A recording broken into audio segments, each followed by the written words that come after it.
बिहार के एक ग्रामीण रास्ते में एक बस हिचकोले खाते हुए जा रही थी। रात का समय था। रात के सन्नाटे में बस पूरी खचमखच भरी हुई थी।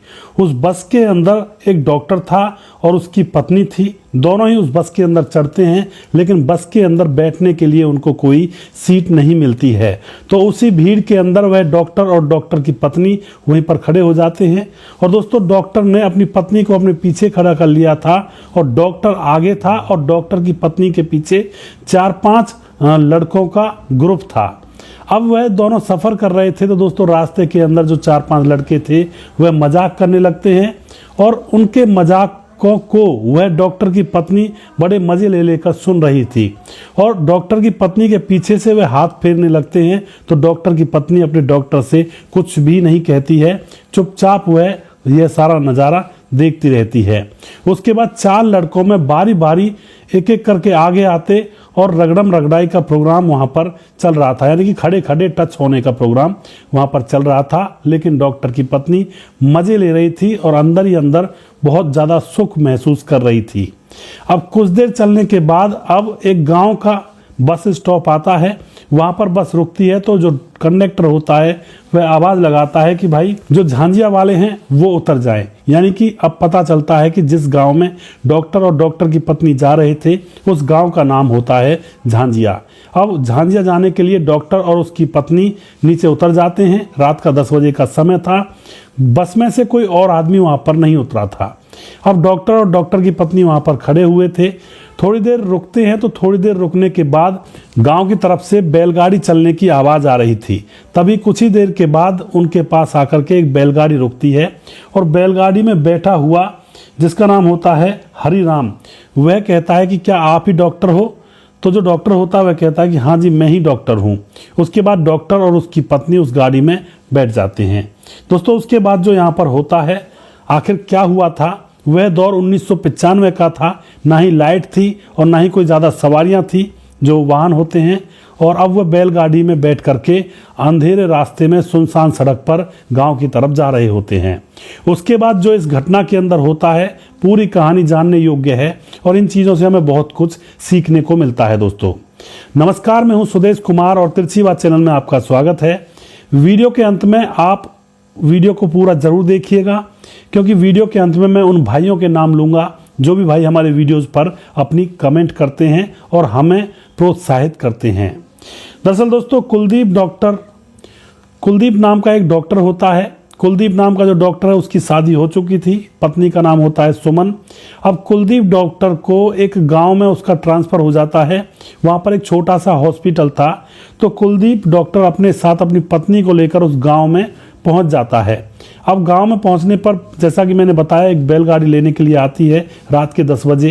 तो वह बैलगाड़ी में बैठे हुए गांव की ओर जा रहे थे।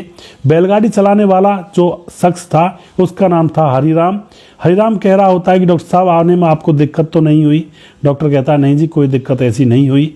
उसके बाद जो हरिराम होता है बैलगाड़ी को उस गाँव के सरपंच, जिसका नाम होता है जसवंत सिंह, जो कि गाँव का प्रधान है, उस प्रधान के दरवाजे के सामने गाड़ी रोकी जाती है। दरअसल दोस्तों, यह जो गांव था झांझिया, यह बिहार का एक गांव पड़ता है।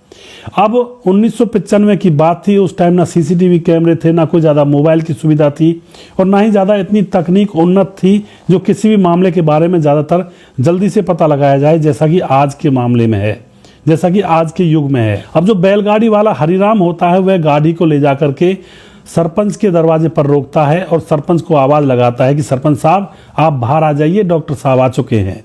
सरपंच अंदर से बाहर निकलता है।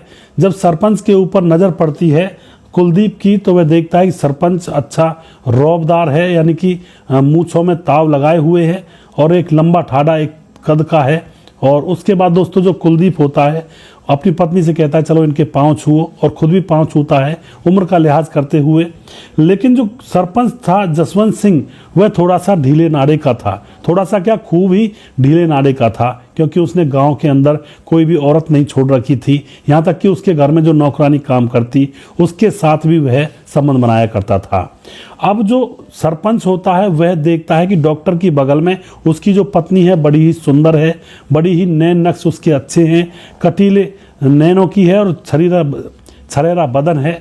तो जैसे ही डॉक्टर और डॉक्टर की पांव छूने के लिए नीचे झुकते हैं तो जो सरपंच होता है वह डॉक्टर की पत्नी की कमर पर हाथ फेरता है।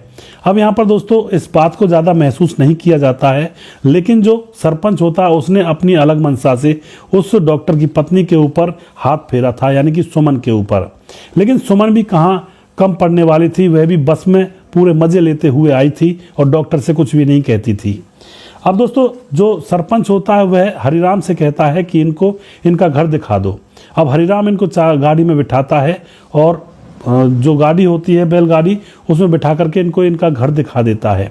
लेकिन वहाँ पर जैसे ही ये जाते हैं तो जो डॉक्टर की पत्नी होती है सुमन, वह कहती है कि डॉक्टर साहब यह घर तो टूटा फूटा है और कोई अच्छे से घर का इंतजाम करो। तो हरिराम से कहती है जो सुमन होती है कि अपने सरपंच से कह देना हमें कोई अच्छा सा मकान दिलवा देगा। हरिराम कहता है ठीक है जी, देखते हैं, कहता हूँ मैं। उसके बाद हरिराम तो वहाँ से चला जाता है और वह दोनों डॉक्टर और डॉक्टरनी उस घर में ठहर जाते हैं। सुमन उस घर की सफाई करती है और सुबह जैसे होती है तो सुबह जो डॉक्टर होता है अपने काम के लिए निकल जाता है और घर में अकेली सुमन थी। उसके बाद जो सरपंच होता है वह सुमन के दरवाजे पर दस्तक देता है। वह दरवाज़ा खटखटा रहा होता है, तभी सुमन दरवाज़ा खोलती है। जैसे ही दरवाज़ा खुलता है तो सामने गांव का सरपंच, जिसका नाम जसवंत सिंह होता है, वह सरपंच से कहती है कि अंदर आओ सर, अंदर आओ सरपंच जी। और जसवंत अंदर जाता है और सुमन उसको पीने के लिए पानी देती है। और जो जसवंत होता है उसकी नज़र सुमन के ऊपर टिकी हुई थी, वह लगातार सुमन को घूरे जा रहा था। सुमन कहती है सरपंच साहब यह जो आपने हमें घर दिलवाया है यह थोड़ा सा टूटा फूटा ज़्यादा है, इसमें हम नहीं रह पाएंगे, हमें कोई अच्छा सा घर दिलवाइए। अब जो सरपंच साहब होते हैं वह कहते हैं कि अच्छा सा घर एकदम से थोड़े दिला दिया जाएगा, उसके लिए इंतजाम करना पड़ेगा, देखता हूँ कहीं ढूंढता हूँ। लेकिन दोस्तों सुमन बहुत ही निकली हुई और खेली खाई औरत थी। वह सरपंच के सामने डोरे डालने लगती है, अपना पल्लू सरका देती है और कहती है कि क्या सोचते हो सरपंच साहब, क्या ख्याल है आपका, क्या नया घर हमें मिल जाएगा। दोस्तों सरपंच तो पहले से ही इस लाइन में निकला हुआ इंसान था, वह तुरंत समझ जाता है कि जो सुमन है वह कुछ और ही करना चाहती है। उसके बाद सरपंच उससे कह उठता है कि जब से तुम्हें देखा है तब से तो मुझसे रहा ही नहीं गया, और तुम मकान की बात करती हो, तुम्हारे नाम तो पूरा गांव कर दूंगा मैं। दोस्तों उसके बाद सुमन भी उसकी बाहों में, और जो सरपंच होता है वह सुमन को अपनी बाहों में लेकर और उसी कमरे के अंदर वह संबंध बना लेते हैं। अब संबंध बनाने के बाद दोस्तों जो सरपंच होता है वह कहता है सुमन से कि तुम्हें मैं अपने पुराने घर में रखवा दूंगा, तुम चिंता मत करो, मैं अभी जाकर हरिराम से कहता हूँ और उस घर की सफाई करवाता हूँ, तुम्हें सफाई करवाने की भी जरूरत नहीं पड़ेगी। अब दोस्तों सरपंच वहां से मुस्कुराता हुआ, मूंछों पर ताव देता हुआ निकल जाता है, और जो सुमन होती है वह भी मुस्कुरा रही थी, उसको चरम सुख प्राप्त जो हुआ था किसी दूसरे मर्द से। अब सरपंच घर जाकर के जो हरिराम होता है उससे कहता है कि मेरे पुराने घर को साफ करो, और उसको अच्छी तरह से साफ सफाई करने के बाद डॉक्टर और डॉक्टर की पत्नी को उस पुराने घर में ठहरा दो। अब जो हरिराम होता है वह पुराने घर की सफाई करता है। अच्छी तरह से साफ सफाई करने के बाद डॉक्टर और उसकी पत्नी को उस पुराने घर में ठहरा दिया जाता है। अब तो दोस्तों यहाँ पर रोज रोज का काम होने लगा था। जो सरपंच होता है वह समय निकाल करके जब डॉक्टर घर पर नहीं रहता है तो उसके पास चला जाया करता, सुमन के पास, और जाकर के संबंध बनाया करता है। अब इनके संबंध इतनी बार बनते थे दिन में कई कई बार। तो सुमन कहती है कि सुनते हो सरपंच साहब? तो सरपंच कहता है बताओ क्या बात है।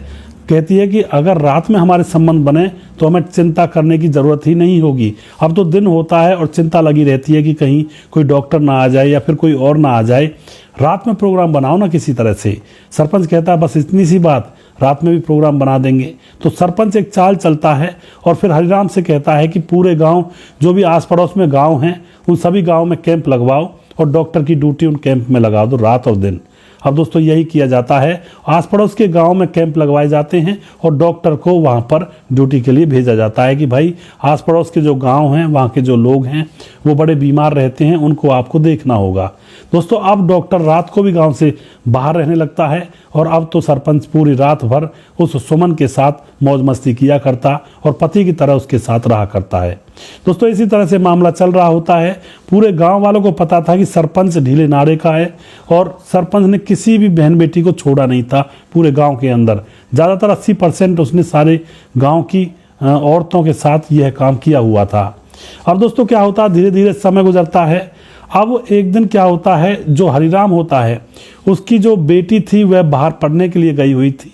अब वह पढ़ाई लिखाई खत्म करने के बाद अब गांव में आना चाहती थी। तो हरिराम कहता है कि बेटी आ जाओ, कोई दिक्कत नहीं है, तुम्हारी पढ़ाई पूरी हो गई है तो घर आ जाओ। अब हरिराम की जो बेटी होती है वो बहुत ही सुंदर थी। हरिराम की पत्नी का देहांत हो चुका था, अपनी बेटी को छोटी सी छोड़ करके वह मर गई थी। तो उसके बाद हरिराम ने अपनी बेटी को थोड़ा सा पाला बड़ा किया और फिर पढ़ने के लिए बाहर भेज दिया था। दोस्तों अब हरिराम की बेटी वहां पर आ जाती है और हरिराम अपनी बेटी को सरपंच के पास ले जाता है आशीर्वाद दिलाने के लिए। लेकिन दोस्तों सरपंच तो किसी और ही मूड में रहा करता था। वह जब हरिराम की बेटी को देखता है तो अब वह उसके ऊपर मोहित हो जाता है। हरिराम जो कि उसका नौकर है, उसी की सेवा किया करता है, उसी की बेटी के ऊपर सरपंच डोरे डाल रहा है। यानी कि जो कमीन इंसान होते हैं, जो ऐसे इंसान होते हैं, ऐसे लोग होते हैं, उनके ऊपर किसी भी चीज़ का फर्क नहीं पड़ता है। ना ही वह उन लोगों की तरफ देखते हैं जो लोग उनकी सेवा में रात दिन लगे रहते हैं या फिर जो लोग उनकी हिमायत में रहते हैं। अब दोस्तों यहाँ पर सरपंच अपनी नौकरानी से कहता है कि हरिराम की लड़की बहुत सुंदर है, किसी तरह से उससे जुगाड़ करवाओ ना। लेकिन जो नौकरानी होती है वह कहती है कि आप देख लीजिए, सोच लीजिए, हरिराम बहुत गुस्से वाला है, अगर उसको पता लग गया तो बड़ा बुरा हो जाएगा। लेकिन सरपंच कहता है कि वो सब मैं अपने आप देख लूंगा, तुम किसी तरह से जुगाड़ बनवाओ। दोस्तों उसके बाद सरपंच खुद ही सोचता है और हरिराम को बहुत सारा अनाज उसकी बैलगाड़ी में लाद करके उसको रात के समय बाजार भेज देता है उसको बेचने के लिए। हरिराम कहता है कि सरपंच साहब मेरी बेटी अकेली है, घर पर कैसे रहेगी। सरपंच कहता है कि कोई दिक्कत नहीं है, मेरे घर छोड़ जाओ उसको, मेरी हवेली पर, और यहाँ पर रह लेगी, सुबह आ जाना तुम, सुबह तुम्हारे घर चली जाएगी। तो दोस्तों हरिराम को कोई इस बात के बारे में संदेशा नहीं था कि सरपंच किस मंशा से कह रहा है। उसके बाद हरिराम अपनी बेटी को सरपंच के घर में हवेली में छोड़ जाता है और खुद बैलगाड़ियों को, जो नाद से लदी हुई बैलगाड़ियां थी, उनको लेकर के वह शहर चला जाता है, उनको उनकी बिकौती करने के लिए, उनको मंडी में डालने के लिए। अब दोस्तों रात का समय था और नौकरानी वहां पर थी। अब जो सरपंच होता है वह अब हरिराम की बेटी को उठा लेता है, उसके साथ वह संबंध बनाने लगता है। वह चीखती है, चिल्लाती है, लेकिन उसके मुंह पर वह लत्ता लगा देता है कपड़ा। और वह जो नौकरानी थी वह सारा नज़ारा देख रही थी, लेकिन वह कुछ कर नहीं सकती थी। अब सरपंच उस लड़की के साथ रेप करता है और रेप के बाद लड़की कहती है कि मैं तुम्हारे खिलाफ पुलिस में जाऊंगी और तुम्हें मैं जेल में, तुम्हारे खिलाफ मैं केस करूंगी, क्योंकि वह पढ़ी लिखी थी, शहर से आई थी। अब जो सरपंच होता है दोस्तों उसको बहुत बुरा लगता है और उसको यह अंदेशा हो जाता है कि अगर मैंने इसको जाने दिया तो यह मुझे जेल में बंधवा देगी, यानी कि मुझे मेरे खिलाफ पुलिस में एफआईआर दर्ज करवाएगी। तो यहाँ पर जो सरपंच होता है पूरी तरह से काम पुख्ता करने की सोचता है और उस लड़की की गला दबाकर हत्या कर देता है। और दोस्तों अपने ही घर के आंगन में, उसी हवेली के आंगन में गड्ढा खोद करके हरिराम की, यानी कि अपने नौकर की बेटी को दफन कर देता है। 2 दिन के बाद जब हरिराम घर पर आता है तो हरिराम से सरपंच कहता है कि यार तुम्हारी कैसी बेटी है, जैसे तुम गए थे दूसरे दिन वह किसी के साथ भाग गई, हमने उसको खूब ढूंढा लेकिन कहीं भी उसका अता पता नहीं मिला। अब हरिराम परेशान कि मेरी बेटी का तो ऐसा कोई सिस्टम ही नहीं था, आखिर हुआ तो हुआ क्या। लेकिन हरिराम अब कुछ कर नहीं सकता था, बस पुलिस थाने में जाता है, वहां पर रिपोर्ट करवाता है दर्ज कि मेरी बेटी घर से गायब है। तो पुलिस वाले भी ज़्यादा कार्रवाई नहीं करते हैं, थोड़ी बहुत जानकारी लेते हैं, लेकिन कोई भी क्लू पुलिस को यहाँ पर नहीं मिलता है। उसके बाद दोस्तों दिन गुजरने लगते हैं। अब जैसे दिन गुजरने लगते हैं, जो सरपंच है वह रोज रोज अब सुमन के पास आया करता, उसके साथ मौज मस्ती किया करता। और अब हरिराम जब सुमन के पास साफ सफाई करने जाता या कोई घर का सामान लेकर जाता तो सुमन का दिल अब हरिराम के ऊपर भी आ जाता है। हरिराम गठीले बदन का था और ज़्यादातर जवान था। अब सुमन उसके ऊपर डोरे डालने लगती है तो हरिराम और सुमन के भी संबंध बनने लगते हैं। अब तो घर के अंदर एक बार सरपंच आता और एक बार हरिराम उस सुमन के साथ संबंध बनाता। इसी तरह से मामला चल रहा होता है दोस्तों। अब एक दिन क्या होता है, जो सरपंच होता है उसकी जो नौकरानी थी जिसने सारा कांड होते हुए देखा था, हरिराम की बेटी को मारते हुए सरपंच को भी देखा था, उस नौकरानी से कोई गलती हो जाती है तो सरपंच उसके ऊपर भड़क जाता है और उसको घर से निकाल देता है। वह रोती है, गिड़गिड़ाती है कि साहब मेरे बच्चे भूखे मर जाएंगे, मुझे मत निकालो। लेकिन सरपंच उसके ऊपर तनिक भी दया नहीं दिखाता है और उसको धमकाकर घर से बाहर निकाल देता है। दोस्तों अब जो नौकरानी होती है वह सरपंच से अपना बदला लेना चाहती है। वह अब पहुंच जाती है हरिराम के पास। हरिराम सुमन के पास था और वहीं पर वह नौकरानी पहुंच जाती है और जाकर के सारी घटना हरिराम के सामने बयां कर देती है। वह कहती है वह कहती है कि हरिराम, तुम्हारी बेटी भागी नहीं है। तुम्हारी बेटी, जब तुम अपनी बेटी को सरपंच के पास छोड़कर गए थे तो सरपंच ने उसके साथ रेप किया और फिर उसने कहा था कि मैं तुम्हारे खिलाफ एफआईआर करूंगी। तो उसने उसका गला दबाकर सरपंच ने उसको अपने ही हवेली के आंगन में दफन कर रखा है। दोस्तों, यह बात जैसे हरिराम सुनता है उसका तो खून खौलने लगता है और तुरंत कुल्हाड़ी उठाता है और सरपंच को मारने के लिए जाने लगता है। लेकिन जो नौकरानी होती है वह कहती है कि इस तरह से मत मारो, कोई तरकीब निकालो, अभी मत जाओ, गर्म खून है, तुम वहां पर जाओगे तो बहुत सारे लठैत होते हैं सरपंच के पास, वो तुम्हें मार डालेंगे और तुम सरपंच का कुछ भी नहीं कर पाओगे, तुम उसको तरकीब से मारो। तो दोस्तों, हरिराम, अब पता था हरिराम को कि जो सरपंच है वह सुमन के पास आता है, और जब सरपंच सुमन के पास आता है तो उसके साथ कोई भी न लठैत रहता है और ना ही उसके साथ कोई भी आदमी रहता है। तो रात को वह आया करता है। अब जो हरिराम होता है वह सुमन से सारी बात बताता है कि सरपंच ने मेरी बेटी को मार करके अपने आंगन में दफन कर दिया है, तुम मेरा साथ दो, मैं बदला ले सकूंगा। अब जो सुमन होती है हरिराम से प्यार करने लगी थी, तो सुमन कहती है कि ठीक है, तुम बदला ले सकते हो, मैं तुम्हारा साथ दूंगी। अब शाम का समय होता है दोस्तों, सरपंच जो होता है वह सुमन के पास आता है। सुमन उससे खूब प्यार करती है और संबंध बनते हैं, और सुमन अब सरपंच को शराब लिमिट से ज़्यादा पिला देती है। अब सरपंच शराब के नशे में धुत था, तभी सुमन इशारा कर देती है हरिराम को कि आ जाओ। हरिराम दूसरे कमरे में छुपा हुआ बैठा था, तो हरिराम वहाँ पर आ जाता है और सरपंच को कुर्सी पर बांध दिया जाता है। और दोस्तों, हरिराम सरपंच की इतनी बुरी तरह से पिटाई करता है, उसके मुंह में कपड़ा ठूस देता है और उसको बुरी तरह से पीटता है और पीटते पीटते ही उसके प्राण निकाल देता है। अब दोस्तों, सरपंच की मौत हो चुकी थी। अब सरपंच की जैसे मौत हो चुकी थी तो अब हरिराम को थोड़ी तसल्ली आती है। लेकिन अब यहाँ पर दोस्तों वही बात कि उसकी लाश को कहाँ पर ले जाएं। तो हरिराम एकदम से सोचता है कि जब जैसे इसने मेरी बेटी को अपने घर में दफन किया है, वैसे मैं इसको इसी के पुराने घर में दफन कर दूंगा। और पुराना घर वही था जहाँ पर एक कांड हुआ था। तो उसी आंगन में गड्ढा खोद करके सरपंच को उसी घर के अंदर दफन कर दिया जाता है। अब जैसे ही सरपंच गायब होता है तो पूरे गांव में शोर मच जाता है, हल्ला मच जाता है और पुलिस भी उठ खड़ी होती है, क्योंकि सरपंच था। दोस्तों, पुलिस इधर उधर ढूंढती है लेकिन कोई भी क्लू नहीं मिलता है पुलिस को, क्योंकि उस दौर के अंदर ना तो सीसीटीवी कैमरे थे, ना ही कोई फ़ोन की कॉल डिटेल्स वगैरह रिकॉर्डिंग थी, ना ही कोई और क्लू था। तो अब पुलिस के सामने भी एक बहुत बड़ा चैलेंज था कि आखिर सरपंच कहीं गया है या फिर किसी ने उसको मार दिया है। अब दोस्तों, पुलिस 1 महीने तक कोशिश करती है लेकिन कोई भी क्लू पुलिस को नहीं मिलता है। फिर पुलिस एक चाल चलती है, एक बड़े अफसर को गांव के अंदर समाज सेवी बनाकर भेजती है पुलिस।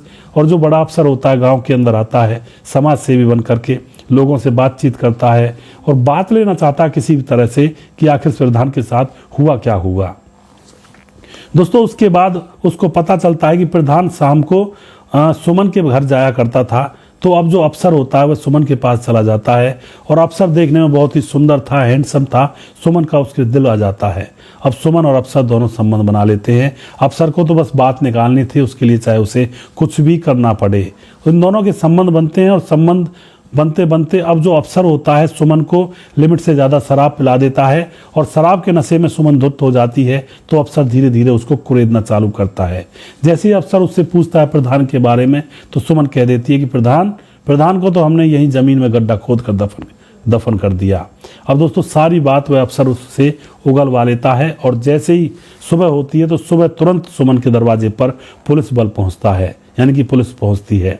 सुमन को उठाया जाता है और उस हरिराम को उठाया जाता है, जिसका नाम हरिराम था, जो कि नौकर था, और उस नौकरानी को भी उठाया जाता है। दोस्तों, सारी सच्चाई यह लोग बता देते हैं।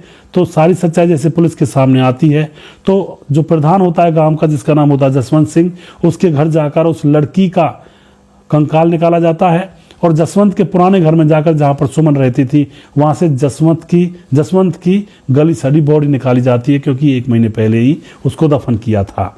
तो इस तरह से दोनों को निकाल करके पुलिस अपना केस बनाती है और दोस्तों, इन सारे लोगों को विभिन्न धाराएं लगा करके इनको मुकदमा इनके ऊपर दर्ज किया जाता है और उनको जेल भेज दिया जाता है। तो इस तरह से दोस्तों यहाँ पर यह हत्याकांड होता है।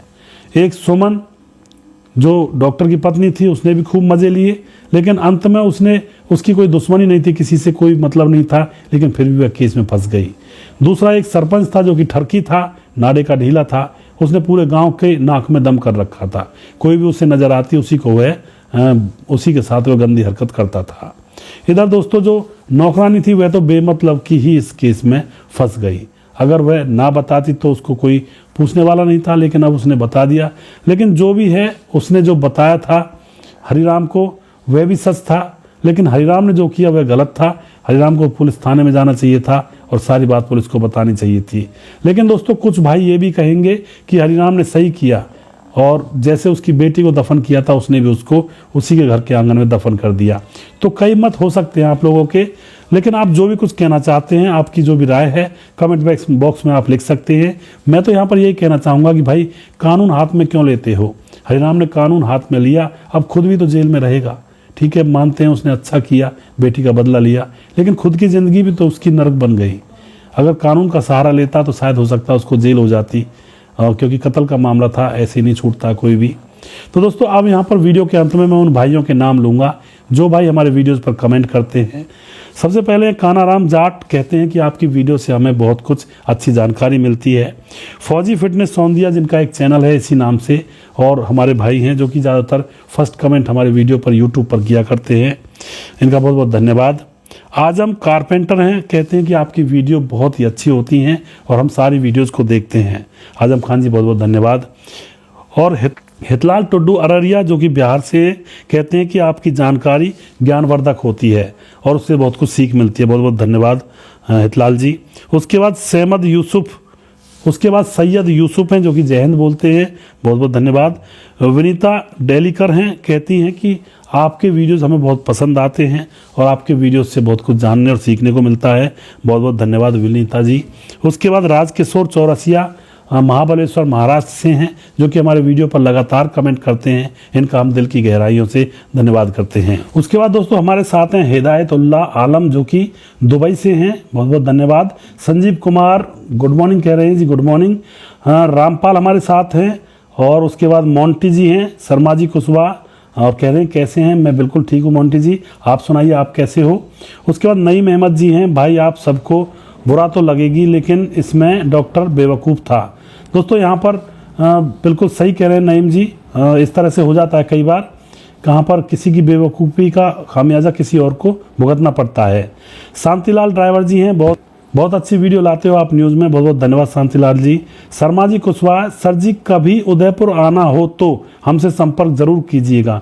शर्मा जी कुशवाहा आपसे ज़रूर संपर्क करूँगा जब भी मैं उदयपुर आऊँगा, और आपका बहुत बहुत धन्यवाद वीडियो को देखने के लिए। और उसके बाद हैं साकिर नेता जो कि कहते हैं बहुत अच्छी स्टोरी है, नईम अहमद जी। उसके बाद बाबूलाल जी हैं, नमस्कार भाई साहब जी, आपकी वीडियो बहुत अच्छी लगती हैं। नईम अहमद जी दोबारा से हैं। उसके बाद राम हुसैन जी हैं, कहते हैं कि हमारी वीडियो में नाम नहीं लेते हो। राम हुसैन जी मैं आपका ज़्यादातर वीडियोज़ में नाम लेता हूँ, आप देखा करें। धर्मेंद्र यादव जी हैं जो वीडियो देखते हैं। और उसके बाद कुछ और हैं हमारे साथ दोस्तों। उसके बाद है हमारे साथ विनय शुक्ला, कहते हैं कि सर जी आप हमेशा कहानियाँ सुनाते रहो, अच्छा लगता है। विनय शुक्ला जी आपका बहुत बहुत धन्यवाद, आप इसी तरह से हमें सपोर्ट करते रहिए। बाबूलाल जी हैं, रोहतास सुतर हैं, नमस्कार भाई साहब, नमस्कार जी। सुजीत कुमार हैं और सलाउद्दीन खान है हमारे भाई। सुजीत कुमार हमारे भाई बहुत सारी कमेंट करते हैं, सलाउद्दीन खान भी अच्छी तरह से कमेंट करते हैं। साबिर मोहम्मद जी हैं हमारे साथ, और कैलाश चौधरी हैं। उसके बाद हमारे साथ हैं रामपाल जी हैं, राजेंद्र सोंकर हैं हमारे साथ। आपका कहानी प्रस्तुत करने का तरीका अनोखा है। राजेंद्र सोलंकी RBL उत्तर प्रदेश से हैं। राजेंद्र जी बहुत बहुत धन्यवाद आपका। उसके बाद हमारे साथ मनोज राम जी हैं, आप बहुत गुड बोलते हैं, मुजफ्फरपुर से हूँ मैं। दोस्तों बहुत बहुत धन्यवाद आपका मनोज जी, आपका बहुत बहुत धन्यवाद। उसके बाद इसमें और देखता हूँ कोई कमेंट हो तो। दोस्तों इसी तरह से आप कमेंट करते रहिए और हमें सहयोग करते रहिए। दोस्तों राम हुसैन जी हैं, 5 जाने गई 4 जेल एक लेडीज़ की वजह से। बिल्कुल राम हुसैन जी ऐसा हो जाता है, और बाकी मैं नाम यहाँ पर ले चुका हूँ। आप और ज़्यादा कमेंट करिए दोस्तों, जिससे कि मैं यहाँ पर आपके नाम ले सकूँ। और वीडियो को इसी तरह से देखते रहिए, अगला वीडियो बहुत जल्दी फिर से लेकर आऊँगा। तब तक आप खुश रहें, सावधान रहें। जय हिंद, जय भारत।